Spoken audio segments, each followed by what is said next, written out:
जेके दिल जा बीमार आहिनि उन्हनि जे इलाज जे लाइ रूहानी डॉक्टर खे हिकु दफ़ो बि नथा ॾेखारियूं असां। कॾहिं इन बारे में असां सोचियो बि न आहे त असां दिलि जो इलाजु करायूं। दिलि जो सुकून छो तबाह थी वियो आहे असांजो? छो हुन में नफ़रत जो ॿिज मिली वियो आहे? छो हुन में वफ़ाद जो ॿिज मिली वियो आहे? छो हुन में तकबुर जो ॿिज मिली वियो आहे? छो हुन में हिर्स जो ॿिज मिली वियो आहे? छो दिलि में जेको आहे दुश्मनीअ जो ॿिज मिली वियो आहे? छो दिलि में जेको आहे ॿियनि जे माल ग़सब करण जो ॿिज मिली वियो आहे?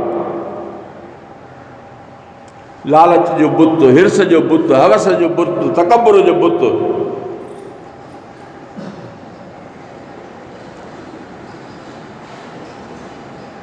बुत न आहिनि पर बिल्डिंगूं बणियल आहिनि असांजे दिलि में।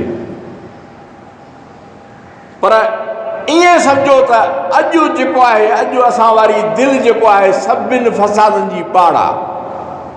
नफ़्स खां वधीक ख़तरनाक असांजी दिलि थी चुकी आहे। छो जो हिर्स हवस जेको आहे इहे सभु दिलि अञा दिलि मां ई जान न छॾाए सघियो आहे त नफ़्स ताईं कॾहिं पुॼे।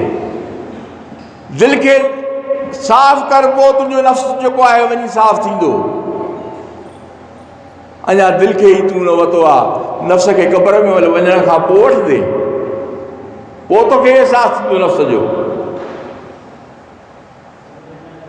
असांजी दिलनि में जेका मफ़ाद परस्ती, ख़ुदगर्ज़ी भरियल आहे,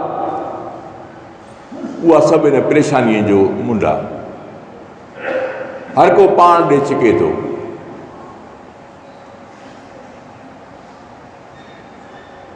उनजो इलाज इहा त इंसान पंहिंजे ईमान जे नूर सां पाण खे मुज़य्यन करे, अल्लाह तबारक व तआला जी मोहबत सां पंहिंजे दिलि खे भरे छॾे। सभु बुत जेको आहे पाणीअ में लुड़ी निकिरी वेंदा। पोइ वञी इंसान जे दिलि में जेको आहे इंसानियत जो दर्द पैदा थींदो।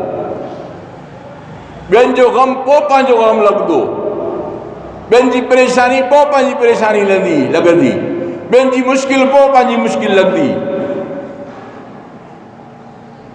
नबी अलैहिस्सलाम जॾहिं सहाबा किराम जी इस्लाह फरमाई त उन दिलि में इंसान जो दर्द पाण करीम सल्लल्लाहु अलैहि वसल्लम खे एतिरो हुयो जो पंहिंजे दर्द खां वधीक ॿियनि जो दर्द जेको आहे मौजूदु हुयो।